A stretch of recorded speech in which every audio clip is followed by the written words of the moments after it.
terbentuk berdasarkan Peraturan Presiden Nomor 66 Tahun 2021. Terbitnya 29 Juli 2021. Jadi memang baru 1 tahun berapa bulan sih? 3 bulan ya. 1 tahun 3 bulan umurnya. Ibaratnya ini baru mulai berjalan. Jalannya masih tertatih-tatih gitu ya. Nah, namun demikian kita tetap melaksanakan apa yang bisa kita lakukan, karena sebenarnya juga kami diberikan waktu itu untuk masa transisi itu 1 tahun ya, pengalihan pegawai, pengalihan aset, pengalihan program, semuanya ya itu diberikan waktu 1 tahun, dan alhamdulillah satu persatu sudah mulai selesai. Meskipun secara penganggaran kami masih di tahun ini bergabung dengan Kementerian Pertanian dengan saudara tua kita Ibu Rusmani ya di sini. Nah, jadi masih menyatu kita di BA 18 ya, di Badan Anggaran 18. Nah, kemudian secara organisasi dipimpin oleh seorang kepala badan. Nah, kepala badan ini bertanggung jawab langsung kepada presiden, tidak melalui menteri manapun. Ya, tidak. Kalau Badan POM itu masih melalui Menteri Kesehatan. Ya, BKKBN masih melalui Menteri Menko kalau tidak salah. Kalau kita tidak, jadi kepala badan pangan itu langsung kepada presiden ya. Kemudian ada 4 eselon 1, yang pertama sekretariat utama sama seperti sekjen kalau di kementerian ya. Kemudian ada deputi bidang ketersediaan dan stabilisasi pangan, deputi bidang kerawanan pangan dan gizi, dan deputi bidang keanekaragaman konsumsi pangan. Jadi ada 3 kedeputian. Nah, kemudian amanat dalam Perpres tersebut itu disebutkan ada 9 jenis pangan. Nah, ini banyak pertanyaan, kok hanya 9 sih yang ditangani oleh Badan Pangan? Sebenarnya tidak. Konteks 9 ini adalah dalam konteks stabilisasi dan pasokan. Karena yang berinflasi itu yang 9 ini. Kalau sayur mayur dan segala macam yang lain itu kan tidak. Jadi ini konteksnya adalah 9 ini dalam stabilisasi dan pasokan. Nah, ini berhubungan dengan pendelegasian wewenang dan pemberian kuasa dari beberapa kementerian. Jadi Bapak Ibu sekalian, Badan Pangan itu menerima 3 pendelegasian kewenangan maupun pemberi kuasa dari 3 kementerian. Yang pertama itu dari Kementerian Perdagangan ya. Jadi ada pendelegasian kewenangan dari Kementerian Perdagangan kepada Badan Pangan Nasional. Yang pertama adalah perumusan kebijakan dan penetapan kebijakan stabilisasi harga dan distribusi pangan. Jadi yang bicara dulu OP itu ada di Kemendak, sekarang pindah ke Badan Pangan, operasi pasar, stabilisasi pasokan dan segala macam itu yang seluruhnya dulunya ada di Kementerian Perdagangan beralih ke Badan Pangan. Namun karena masih dalam masa transisi, daripada tidak ada yang mengerjakan, sebagian Kementerian Perdagangan masih mengerjakan. Tapi insya Allah mulai 2023 itu semua full di Badan Pangan. Kemudian perumusan kebijakan dan penetapan kebutuhan ekspor dan impor. Ya, jadi Bapak Ibu, kalau kita pemerintah Indonesia itu akan impor, terutama kalau ekspor tidak terlalu masalah. Impor itu yang menentukan Badan Pangan. Berapa yang harus diimpor, komoditas apa yang harus diimpor. Ya, meskipun nanti izinnya tetap di Kementerian Perdagangan karena kaitannya itu dengan pelaku usaha, tetapi yang menentukan bahwa ini impor atau tidak itu di Badan Pangan Nasional. Jadi kita yang menghitung tadi prognosa tadi, ini nanti saya akan berikan gambaran angka prognosa kebutuhan 9 bahan pokok ini ya. Jadi, ini sudah kebutuhan kita sekian, ketersediaan kita sekian, apakah kita surplus atau defisit? Kalau dia surplus aman, kalau dia defisit bagaimana caranya? Jika kondisi tidak memungkinkan produksi dalam negeri, walaupun harus impor, itu rekomendasinya dari Badan Pangan, gitu ya. Nah, jadi itu yang dialihkan, yang tadinya dilakukan oleh Kementerian Perdagangan itu pindah ke pindah ke Badan Pangan Nasional. Yang kedua itu ada pendelegasian kewenangan dari Kementerian Pertanian ya.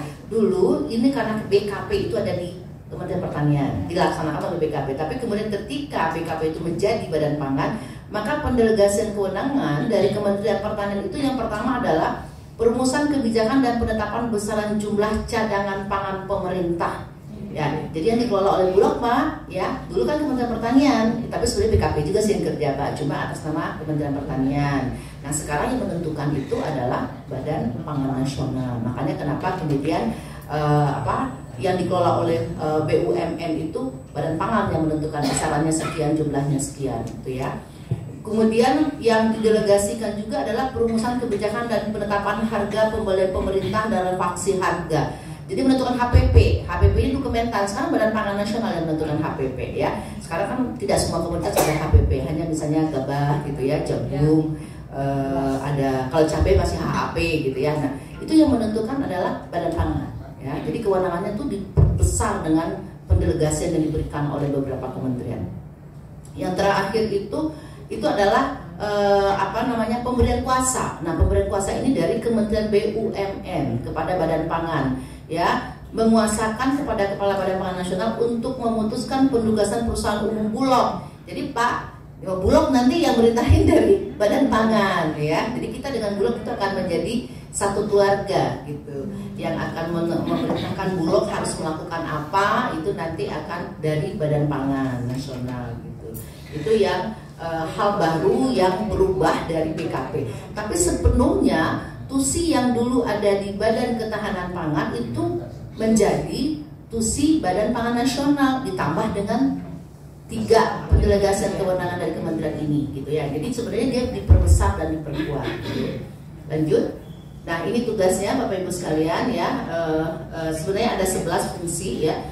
Tugas yang pertama adalah mempunyai tugas melaksanakan tugas pemerintahan di bidang pangan ya. Kemudian fungsinya adalah koordinasi, perumusan dan penetapan kebijakan. Jadi kebijakannya apa? Tentang ketersediaan pangan, stabilisasi pasokan dan harga pangan, kerawanan pangan dan gizi, keanekaragaman konsumsi pangan dan keamanan pangan. Ini meliputi 3 aspek di dalam ketahanan pangan. Nah, di samping sebagai koordinator perumusan kebijakannya, kita juga sebagai koordinasi dalam pelaksanaannya. Makanya kenapa kemudian tadi saya katakan kolaborasi dan sinergi itu identik dengan Badan Pangan gitu ya. Kemudian pelaksanaan pengadaan, pengelolaan dan penyaluran cadangan pangan pemerintah melalui BUMN di bidang pangan. Nah, saat ini cadangan pangan pemerintah baru di Bulog ya Pak ya.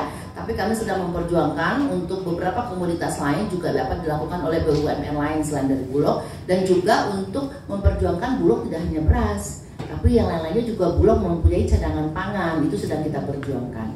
Kemudian pelaksanaan pengendalian kerawanan pangan dan pengawasan pemenuhan persyaratan gizi pangan. Nah, ini kami sedang melakukan harmonisasi dengan Kementerian Sosial, karena juga di situ ada urusan bantuan pangan ya. Nah, bantuan pangan selama ini memang dilaksanakan oleh Kemensos, tapi itu dalam Undang-Undang Pangan kan sebelum terbentuknya lembaga yang menangani bidang pangan. Nah, sekarang kan lembaganya terbentuk. Nah, ini kita sedang menarik, ini sebenarnya haknya apa, tugasnya Badan Pangan, tapi itu tidak mudah Pak. Sudah asik jadi mainannya orang lain, mau ditarik itu susah gitu ya. Jadi perlu harmonisasi. Kemudian yang kelima itu adalah pelaksanaan pengembangan dan pemantapan penganekaragaman dan pola konsumsi pangan, serta pengawasan penerapan standar keamanan pangan yang beredar. Ini juga menjadi fungsi dari Badan Pangan Nasional ya. Penganekaragaman pangan tadi sudah ceritakan ya, ini sebenarnya tidak ada yang melaksanakan ini selain dari Badan Pangan sebenarnya Pak, kaitannya apalagi dengan konsumsinya. Di Indonesia itu tidak ada yang nanganin konsumsi selain dari Badan Pangan. Kalau dulu itu tidak ada selain dari BKP ya. Ya kalau produksi banyak gitu ya, di Kementerian Pertanian itu kan banyak direktorat jenderalnya, tapi konsumsi itu hanya satu-satunya di BKP dan sekarang berada di Badan Pangan. Jadi Bapak cerita, Bu, gimana kalau masalah kuliner? Ya itu urusannya Badan Pangan. Saya bilang gitu. Nanti kita akan coba kembangkan kegiatan-kegiatan yang mengarah ke sana. Lanjut. Nah, ini sih sebenarnya standar ya, normatifnya semua lembaga pemerintah punya bimbingan teknis, supervisi. Tapi satu lagi adalah pengembangan sistem informasi pangan. Jadi nanti kita sedang mengkondisikan semua data pangan itu bersumber dari Badan Pangan Nasional. Ya, nanti kita akan linkkan dengan satu data Indonesia. Jadi nanti data yang akan keluar itu adalah dari Badan Pangan tentang semua kondisi pangan, mulai dari ketersediaannya, kemudian keterjangkauan harga dan semuanya itu diterbitkan oleh Badan Pangan Nasional. Kami sedang mempersiapkan instrumen dan semua perangkatnya, baik hardware maupun softwarenya. Lanjut. Struktur organisasi Bapak Ibu tadi sudah saya sampaikan. Alhamdulillah per 30 Juni kami sudah punya struktur organisasi ya. Kalau kepala badan sudah dilantik 21 Februari, namun kelengkapan administrasi struktur organisasi lainnya baru dilantik 30 Juni 2022. Jadi sudah terisi, ada sekretaris utama dengan di bawahnya ada 3 kepala biro, ada kemudian Deputi 1 ya, ada 3 direkturnya, Deputi 2 ada 2 direkturnya, Deputi 3 ada 3 direkturnya, dan saya saat ini berada di Deputi 3 ya. Nah, kemudian juga sudah ada inspektur, ada kepala pusat data dan informasi, serta ada juga apa tadi yang belum saya sebutkan. sudah semua ya tersebutkan di sini. Nah, inilah struktur kami yang sudah terbentuk. Nah, lanjut. Saya ingin menggambarkan tentang tata kelola pangan. Jadi saya mengatakan bahwa pangan itu adalah urusannya multi stakeholders, ya, nggak bisa dilaksanakan oleh satu badan pangan saja. Nah, Bapak Ibu bisa melihat bagaimana tata kelola yang menggambarkan koordinasi yang sangat ya luas dengan berbagai instansi. Nah, seperti tergambar di sini, badan pangan berada di tengah itu, dia akan berkoordinasi ya sebelah sini ya, sebelah sini sebelah kanan berarti ya. Coba bisa dilihat dari sisi sana, itu terlihat sekali siapa saja kementerian. Mungkin ada yang belum masuk di sini ya. Ada Kementerian Pertanian sudah pasti, ada Kementerian Perindustrian, Koperasi, Kesehatan, Badan POM, BRIN, ya, kemudian Kementerian Pendidikan, semua kita berkoordinasi. Dan masih banyak lagi sebenarnya mungkin belum termasukkan semua. Nah, kemudian dengan provinsi, kita juga harus berkoordinasi dengan 514 kabupaten kota, dan sekarang provinsi sudah 37 Bapak Ibu ya. Bukan 34 lagi, sudah 37 karena Papua sudah pecah jadi 3 provinsi. Ya, ada Papua Selatan, ada Papua Tengah kalau nggak salah saya ya. Nah, jadi dari 37 sekarang Pak. Kemudian kalau Bulog itu Pak, garisnya tidak khusus, tapi garisnya garis tanggung jawab. Jadi perintah ya. Bulog, namun kalau ke yang lain BUMN lain masih koordinasi ya. Jadi kita lihat sekali bagaimana hubungan kita dengan berbagai kementerian lembaga termasuk BUMN. Nah, kita juga berkoordinasi dengan berbagai pihak lainnya, baik itu private sector ya, swasta, kemudian organisasi profesional dan juga lembaga-lembaga masyarakat lainnya. Jadi artinya memang kita harus berkolaborasi dengan semua pihak. Kemudian kebijakan pangan yang akan dikembangkan oleh Badan Pangan Nasional, yang pertama itu adalah pengelolaan cadangan pangan pemerintah ya. Jadi itu penting, cadangan pangan itu penting. Ya ibaratnya kalau kita rumah tangga, nggak boleh kita itu tidak punya cadangan duit di rumah. Jadi seorang istri itu kalau dikasih uang 1 juta, dia nggak boleh ngabisin 1 juta, minimal 100.000 atau 50.000 dia harus simpan, ya Bu ya. Nah sama seperti itu ya Pak. Jadi yang namanya cadangan pangan itu harus dilakukan oleh pemerintah. Nah, di sini konteksnya tidak hanya pemerintah pusat sebenarnya ya. Kalau pemerintah pusat memang dengan Bulog ya Pak Munafi ya. Tapi kalau pemerintah daerah itu diserahkan, bisa BUMN, bisa BUMD, bisa juga dengan swasta. Ya, itu penting karena kita dengan situasi Indonesia di mana negara kita ini juga sering terjadi bencana ya. Ini membutuhkan kesiapan dari cadangan pangan. Jadi kalau minimal itu kan untuk 3 bulan kebutuhan ke depan itu minimal ya. Makanya kalau perhitungannya kebutuhan pangan nasional itu kalau basisnya beras itu 50 juta per bulan ya, 50 juta ton. Makanya kenapa kemudian harus tersedia ya Pak ya 1.500 ton ya per 3 bulan, itu 1,5 juta ton itu sudah memprediksi untuk 3 bulan ke depan. Jadi kalau kita berada di bawah itu, terutama di bawah 1 juta ton, itu sudah sangat warning sebenarnya ya. Kalau Bulog di pusat, tapi kalau di provinsi kan ada rumusnya tuh ya Pak ya. Jadi cadangan pangan pemerintah daerah itu ada rumusnya, ada perbandingan antara kebutuhan dan jumlah penduduk, itu ada, nanti bisa dipelajari. Kemudian pelaksanaan kegiatan stabilisasi pasokan dan harga. Ya, ini tadi yang pelimpahan kewenangan dari Kementerian Perdagangan itu menjadi kebijakan di Badan Pangan Nasional. Penguatan sistem logistik pangan juga begitu. Jadi kita tadi dalam rangka untuk aksesibilitas, distribusi, keterjangkauan, kita harus mengembangkan logistik pangan ini. Logistik pangan itu bisa infrastrukturnya dan bisa pangan itu sendiri. Makanya ke depan kita akan mencoba memperkuat regional food hub ya, di mana nanti Bulog misalnya berfungsi untuk memperkuat di setiap wilayah supaya nanti tidak terlalu tergantung kepada pusat misalnya. Jadi misalnya daerah Sulawesi ya Pak ya dan sekitarnya, nanti di mana tuh yang kita akan coba kembangkan regional hubnya ya, food hubnya. Jadi di situ nanti jika ada kebutuhan di provinsi sekitarnya itu akan diambil sehingga nanti tidak high cost harus membawa dari Jawa misalnya, meskipun sekarang kita sudah buka akses dengan tol laut, tapi itu tetap harus kita kembangkan. Kemudian kebijakan berikutnya itu adalah pengendalian dan pengentasan wilayah rentan rawan pangan. Ya, ini memang juga hanya di Badan Pangan yang melakukan rentan pangan ini, di kementerian lain tidak melakukan kegiatan ini. Nah, karena memang kita punya fungsi itu, kita masih punya wilayah-wilayah ya. Nanti saya jelaskan gambarnya seperti apa di Gorontalo. Kita di Indonesia itu masih punya sekitar 74 kabupaten kota yang rawan pangan. dan terutama memang mohon maaf banyak di daerah timur ya. Tapi rawan pangan itu jangan diasumsikan hanya indikatornya dari masalah ketersediaan pangan. Ada 9 indikator di dalamnya. Itu dari mulai ketersediaan, kemudian aksesibilitas sampai kepada pemanfaatan. Jadi indikatornya pun ada stunting, ada kemiskinan, ada akses air bersih, ada akses terhadap listrik, tenaga kesehatan, banyak 9. Jadi bisa jadi masalah pangan ketersediaan tidak ada masalah, tetapi kemudian yang masalah kemiskinannya tinggi, stunting tinggi, itu dia menjadi rawan pangan. Kebijakan berikutnya itu adalah pengembangan keanekaragaman konsumsi pangan dan potensi pangan lokal. Nah, ini kebetulan saya yang menangani ini. Jadi kita udah saatnya meningkatkan kualitas pangan masyarakat ya. Jadi kebijakan-kebijakan itu perlu dilakukan. Salah satunya tadi Pak Kadis bilang ada kegiatan B2SA stunting, kemudian mengangkat potensi-potensi pangan lokal. Ini memang harus sudah menjadi perhatian. Apalagi sekarang kita dihadapkan pada kondisi krisis pangan.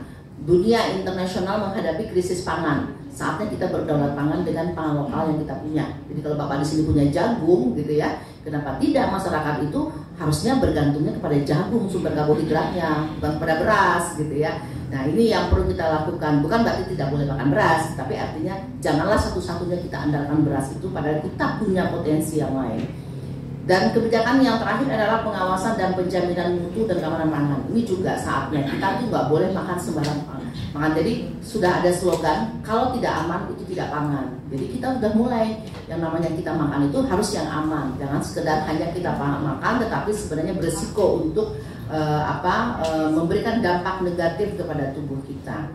Lanjut. Nah, Bapak Ibu, saya ingin juga menyampaikan bahwa dalam Undang-Undang Pangan ya nomor 18 2012 tentang pangan itu di pasal 149 sudah mengatakan bahwa pada saat undang-undang ini mulai berlaku, berarti 2012 ya, lembaga pemerintah yang menangani bidang pangan yang sudah ada pada saat itu yang sudah ada Kementerian Pertanian ya. Pada saat berlaku undang-undang ini tetap menjalankan tugasnya sampai dengan terbentuknya lembaga pemerintah yang menangani bidang pangan berdasarkan ketentuan undang-undang sampai terbentuknya. Jadi sekarang sudah terbentuk nih, ya, karena sudah terbentuk mestinya dipindahkan, ya Pak. Nah itu logikanya tadi. Jadi ada beberapa urusan yang dulunya karena tidak ada lembaga pangan, tidak ada badan pangan dilakukan oleh kementerian lain, ya. Nah ketika lembaga itu terbentuk, artinya badan pangan terbentuk, mestinya itu itu pegangan kita Bu kalau ditanyakan ya. Kemudian pasal 45 Perpres 66 juga mengatakan tugas fungsi Badan Ketahanan Pangan Kementerian Pertanian diintegrasikan menjadi tugas fungsi Badan Pangan Nasional. Jadi sebenarnya semua yang pernah dilakukan oleh BKP dulu itu harusnya pindah ke Badan Pangan. Mestinya begitu ya, meskipun ada beberapa yang ya misalnya mohon maaf kemarin masih tertinggal ada beberapa yang kita sih ingin aman-aman saja ya. Nah, ya. Kita ingin aman-aman saja, tapi tidak apa. Nah, akan ada konsep-konsep baru yang lebih oke dari itu ya. Ya, jangan khawatir Bapak Ibu. Dulu itu yang buat juga kita. Masa kita nggak bisa bikin yang baru, ya kan? Jadi kalau dulu kita cerdas, sekarang kita harus lebih cerdas. Nah, itu mungkin sekilas tentang Badan Pangan Nasional. Jadi Bapak Ibu harus firm ya, harus confidence bahwa Badan Pangan itu kuat. Ya, nah mengenai gimana sih kami di daerah, nah Bapak Ibu sekalian, kami tetap akan menjadikan Dinas Pangan di daerah di provinsi kabupaten sebagai mitra, ya seperti dulu BKP, tetap saja. Namun memang saat ini dalam proses anggaran-anggaran belum bisa di tahun ini ya. Mudah-mudahan 2023 sedang kami persiapkan, kita akan kembali seperti dulu bermitranya. Jadi kegiatan-kegiatan tentu akan dilaksanakan di provinsi oleh Dinas Pangan Provinsi, kemudian di kabupaten kota oleh Dinas Pangan Kabupaten Kota. Aku masih seperti yang dulu, cuma berubah sebentar aja gitu ya.